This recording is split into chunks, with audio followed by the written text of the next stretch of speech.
మనతో పాటు మరికొంతమంది నిరుద్యోగులు కూడా ఉండడం జరిగింది. మాట్లాడించే ప్రయత్నం చేద్దాం. అన్న నమస్తే. నమస్కారం అన్న. చెప్పండి అన్న, మీ నిరుద్యోగుల జాబ్ క్యాలెండర్ విషయంలో ప్రభుత్వ వైఖరి ఎట్లా ఉంది అసలు? ప్రభుత్వం చాలా మొండి వైఖరితో ఉందన్న. ప్రభుత్వం 3 సంవత్సరాలు దగ్గర ఇప్పుడు డిసెంబర్ వస్తే 3 సంవత్సరాలు వాళ్ళ అధికారంలోకి వచ్చి మొదటి సంవత్సరం 2 లక్షల ఉద్యోగాలు ఇస్తామని చెప్పి జాబ్ క్యాలెండర్ ప్రకటించి 13 నోటిఫికేషన్స్తోనే డిప్యూటీ స్పీకర్ బట్టి విక్రమార్క గారు అసెంబ్లీలో ప్రకటించిండు. దేవాలయం లాంటి అసెంబ్లీలో జాబ్ క్యాలెండర్ ప్రకటించి 13 నోటిఫికేషన్స్ ప్రకటించినాను సార్. ప్రకటించి ఇంతవరకు 13 నోటిఫికేషన్లో ఒక్క సింగిల్ నోటిఫికేషన్ కూడా వాళ్ళు ఫిల్ చేయలే. రీసెంట్గా టీజీపీఎస్సీ చైర్మన్ గారు బుర్రా వెంకటేశం గారు కూడా నెలకు 3 నోటిఫికేషన్ రిలీజ్ అవుతాయి అని చెప్పిండు. ఇంతవరకు ఆ నోటిఫికేషన్లు అటే పోయినాయి. వాళ్ళు ఏమైనా సేమ్ నా డిమాండ్ ఏంటంటే, ఏమైంది మీ 3 సంవత్సరాలు గడుస్తున్నా మీ నోటిఫికేషన్స్ ఏమైనాయి? మీరు ఇస్తామని చెప్పిన నోటిఫికేషన్లు ఏమైనాయి? గ్రూప్ 1 నోటిఫికేషన్ ఏది, గ్రూప్ 2 ఏది, గ్రూప్ 3 ఏది, గ్రూప్ 4 ఏది, డిఎస్సీ ఏది? మెగా డిఎస్సీ అన్నారు 25,000తోని. మా ప్రభుత్వం వచ్చినాక మొదటి సంతకం మెగా డిఎస్సీ 25,000 పోస్టులతోని భర్తీ చేస్తామని చెప్పిన మీరు ఇంతవరకు మెగా డిఎస్సీ గురించి ఒక మాట కూడా మాట్లాడతలేరు. ఏమైంది? ఎఫ్బిఓ నోటిఫికేషన్ అన్నారు, ఏమైంది? ఈఓ నోటిఫికేషన్ ఏది, ఈఓ నోటిఫికేషన్ ఏది? డిస్కామ్స్ అంటే టీఎస్ ఎన్పిడిసిఎలు, టీఎస్ ఎన్పిడిసిఎలు, ఎన్పిడిసిఎలు, ఎస్పిడిసిఎలు, జెన్కో, ట్రాన్స్కో, ఈ వీటిలో ఇంజనీరింగ్ నోటిఫికేషన్స్ ఉంటాయి సార్. అందులో జేఎల్ఎం నోటిఫికేషన్ ఏది, సబ్ ఇంజనీర్ నోటిఫికేషన్ ఏది, ఏఈ నోటిఫికేషన్ ఏది?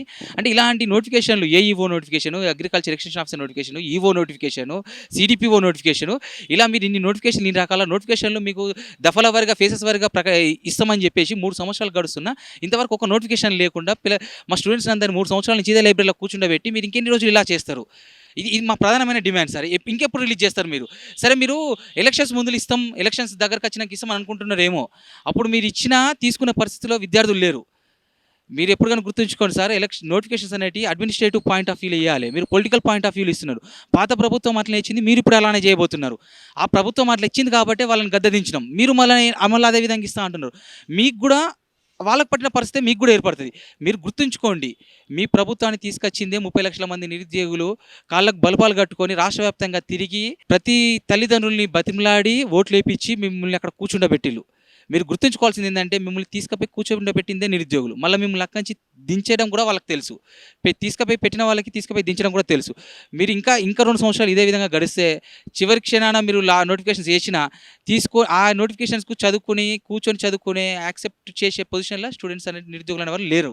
ఒక సభలో సీఎం రేవంత్ రెడ్డి గారు స్వయంగా మాట్లాడుతూ నిరుద్యోగులు నోటిఫికేషన్ ఆపండి బాబోయ్, మేము చదవలేకపోతున్నాం, మాకు టైం లేదంటున్నారు, వాళ్ళే మమ్మల్ని బతింలాడుతున్నారు, ఆపండి, లేట్కి ఇవ్వండి అని చెప్పేసి కూడా ఆయన సంబోధించడం జరిగింది. సార్, మేము ఇచ్చిన నోటిఫికేషన్లో పోస్టులు ఎక్కువ కేటాయించండి అని, ఎక్కువ పోస్టులతో నోటిఫికేషన్ రిలీజ్ చేయండి అని చెప్తే ఇనేమంటుండు, అసలు మేము నోటిఫికేషన్లు అద్దం చెప్పి ధర్నా చేస్తామని అంటుండు. అన్నం పెడతా అంటే నేను తినా అని ఎవరు అన్నారు? ఇచ్చిన నోటిఫికేషన్లో మీరు తక్కువ పోస్టులు కేటాయిస్తున్నారు. ఆ పోస్టుల వల్ల 7,437 పోస్టులు మాత్రమే కేటాయించారు. ఆ పోస్టుల వల్ల జోన్ల వారిగా డివైడ్ చేస్తే, డిస్ట్రిక్ట్ వైజ్గా డివైడ్ చేస్తే, కమ్యూనిటీ క్యాస్ట్ పరంగా డివైడ్ చేస్తే, రోస్టర్ పాయింట్ పరంగా డివైడ్ చేస్తే, లాస్ట్కి ఒక్కొక్క జిల్లాలో ఒక్కొక్క రిజర్వేషన్లకి ఒక్క పోస్ట్ కూడా రావట్లేదు, 0 పోస్టులు వస్తున్నాయి. మా బాధ అది. మేము ఇన్ని సంవత్సరాలు మేము తెచ్చుకున్న ప్రభుత్వం మాకు ఈ విధంగా ఇస్తే మా బాధ ఎట్లా అని చెప్పేసి మేము ధర్నాలు చేస్తున్నాం. 0 పోస్టులు వస్తే 3 సంవత్సరాలు కూర్చొని చదువుతున్నాడు సార్ లైబ్రరీలో. ఇన్ని సంవత్సరాల నుంచి ఇంట్లో తల్లిదండ్రులకు చెప్పి మేము చదువుకొని జాబ్ కొట్టేస్తా అని ఇంట్లో మాట ఇచ్చిన వ్యక్తి, అతనికి ఇప్పుడు 0 పోస్ట్ ఉంటే అతని పరిస్థితి ఏంటి సార్? వాడు ఏ విధంగా ఉంటాడు? ఆయన ఏం చేయాలో కూడా దిక్కుతోచిన పరిస్థితులు అతను ఉన్నాడు. ఆ దిక్కుతోచిన పరిస్థితులు ఉన్నాడు కాబట్టి రోడ్ల మీదకి వచ్చి ధర్నాలు, నిరసనలు, ర్యాలీలు చేస్తుంటే ఇతనేమంటుండు, మేము నోటిఫికేషన్ ఇస్తా అని చెప్తా అంటే మేము పై నోటిఫికేషన్ వద్దని చెప్పి ధర్నా చేస్తున్నామని తప్పుడు సంకేతాలు ఇతను చెప్తుండు. అది ఊర్లో ఉండే జనాలకి ఏంటంటే వాళ్ళకి తెలియదు సార్. వీళ్ళు ఇతను ఏం చెప్తే అదే నమ్మే పరిస్థితిలో వాళ్ళు ఉంటారు. అరే నిజమే కావచ్చు, ఈ నోటిఫికేషన్ ఇచ్చిన పిల్లలే చదువుతలేరు కావచ్చు, పిల్లలు చదవక జాబులు రాక మాకు అబద్ధం ఆడుతున్నారేమో అని వాళ్ళు అనుకుంటున్నారు అనేటట్టు ఆ విధంగా తప్పుగా పోర్ట్రేట్ చేస్తుండు అసలు మ్యాటర్ని. ఈ డివైడ్ చేస్తే పోస్టులు డివైడ్ చేస్తే రావు సార్, అందుకని పోస్టులు పెంచమని మేము ధర్నా చేస్తున్నాం. రైట్. ఏదైతే సీఎం రేవంత్ రెడ్డి ఉన్నారో, వాళ్ళ మంత్రులు ఉన్నారో, వాళ్ళందరూ కూడా ప్రధానంగా చాలా సభలల్లో నిరుద్యోగుల ద్వారానే మా ప్రభుత్వం ఏర్పడింది, వాళ్ళే మాకు అండదండ అని మాట్లాడిన వాళ్ళు ఉన్నారు. కానీ అదే నిరుద్యోగులని దాదాపు ప్రభుత్వం ఏర్పడి 2-3 సంవత్సరాలు అయినా కానీ పట్టించుకోవట్లేదు. రేపు పొద్దున్న ఎలక్షన్స్ వస్తే వాళ్ళ వల్లనే మా గవర్నమెంట్ పోయే ఛాన్స్ ఉంది, లేదా వాళ్ళ వల్లనే మా గవర్నమెంట్ నిలబడే ఛాన్స్ ఉందని ఆలోచించలేకపోతున్నారు అనుకోవచ్చా? 100% ఆలోచించలేకపోతున్నారు. వాళ్ళకి ఇంటెలిజెంట్ రిపోర్ట్ తప్పు పోతుంది. 100% తప్పు అంతా వాళ్ళదే. Prevention is better than cure. మనం ముందే జాగ్రత్త పడి జాగ్రత్తగా ఉండి నోటిఫికేషన్స్ అనేది కరెక్ట్ ఇచ్చుకుంటా నిరుద్యోగుల్ని ఆగ్రహవేశాలకు లోని కాకుండా చేస్తే మీరు మీరు ఎలక్షన్స్లో పోండి, మీరు మళ్ళీ గెలవండి, మరి మళ్ళీ ఇంకో 5 సంవత్సరాలు పాలించండి. మేము అద్దంటలేం. మీరు ఎప్పుడు చేయగలుగుతారు? మీరు చెప్పిన హామీ, ఇచ్చిన హామీ ప్రకారం మీరు నిరుద్యోగులకు న్యాయం చేసుకుంటూ, సంపన్న వర్గాలకు న్యాయం చేసుకుంటూ మీరు వెళ్తేనే మీరు ఇంకోసారి గెలవగలుగుతారు. మీరు మీరు ఇప్పుడే కరెక్ట్గా లేకపోతే మీరు ఇంకోసారి అధికారం ఎట్లా రాస్తామని మీరు అనుకుంటున్నారు? మీకు ఇంటెలిజెన్స్ రిపోర్ట్ తప్పొస్తున్నట్టుందో, లేదంటే మీ కాడున్న సలహాదారులు తప్పుడు ఇన్ఫర్మేషన్ ఇస్తున్నారో నాకు తెలియదు, కానీ గ్రౌండ్‌లో జరిగేది చాలా నిరుద్యోగులనేది చాలా ఆగ్రహావేశాలతోనే మీ మీద ఉన్నారు. మీరు ఇప్పుడు కూడా ఈ కానిస్టేబుల్ నోటిఫికేషన్ కూడా నాకేదో మీరేదో అడ్మినిస్ట్రేషన్ పాయింట్ ఆఫ్ వ్యూ ఇచ్చిలని నేను అనుకోలేను. ఏదో పరిపాలన సౌలభ్యం ఇయ్యాలి గానీ మీరు రాజకీయ కోణంలో ఇస్తున్నారు. ఇప్పుడేదో జీహెచ్ఎంసీ ఎలక్షన్స్ ఉన్నాయి, జెడ్పీటీసీ ఎలక్షన్స్ ఉన్నాయి, వరంగల్‌లో మేయర్ ఎలక్షన్స్ ఉన్నాయని చెప్పి రెండు ఎమ్మెల్సీ స్థానాల ఎలక్షన్స్ ఉన్నాయి. అంటే 6 జిల్లాలకు సంబంధించిన 2 ఎమ్మెల్సీ స్థానాల ఎలక్షన్స్ డిసెంబర్‌కి వాళ్ళ టర్మ్ అయిపోతుంది. ఇంకో నోటిఫికేషన్ రావాలి. వీరు ఆ పాయింట్ ఆఫ్ వ్యూలో వీళ్ళు మళ్ళీ వచ్చి మాకు ఏడా ఇది చేస్తారో అని చెప్పేసి మీరు ఈ నోటిఫికేషన్ కూడా ఇచ్చిల్లనే ఆ కోణంలో ఇచ్చిల్లని నేను అనుకుంటున్నా. మీరు నిజంగా నిరుద్యోగుల పట్ల చిత్తశుద్ధి, నిజంగా నిరుద్యోగుల పట్ల నిరుద్యోగులకు న్యాయం చేయాలని అనుకుంటే మీరు ప్రకటించిన జాబ్ క్యాలెండర్ ప్రకారం ప్రతి నోటిఫికేషన్ రిలీజ్ చేయండి సార్.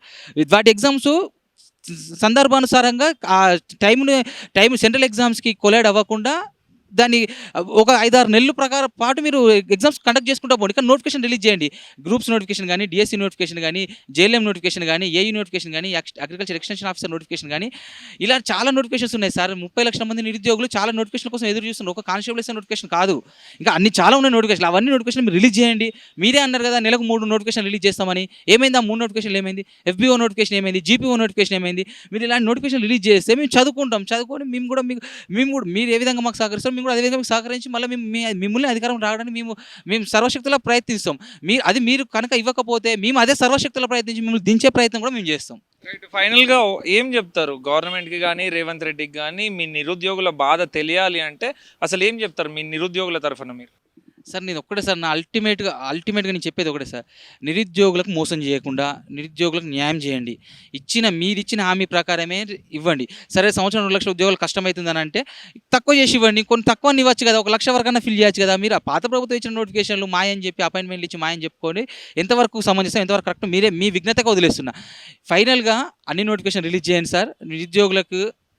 నిరుద్యోగుల తల్లిదండ్రులు రెక్కడతగని డొక్కాడిన పరిస్థితుల్లో కాయకష్టం చేసి డబ్బులు పంపిస్తే ఆ డబ్బులతోని చదువుకుంటున్న నిరుద్యోగుల మీద 3 సంవత్సరాల కాలం మాది ఇలాగనే వృధా అయింది. ఇంకా 2 సంవత్సరాల కాలం కూడా మాది ఇట్లా వృధా చేయకుండా దయచేసి నోటిఫికేషన్స్ అనేవి ప్రతి నోటిఫికేషన్ 13 నోటిఫికేషన్లు ప్రతి నోటిఫికేషన్స్ అనేవి రిలీజ్ చేసి నిరుద్యోగులకు న్యాయం చేయాలని కోరుకుంటున్నాను.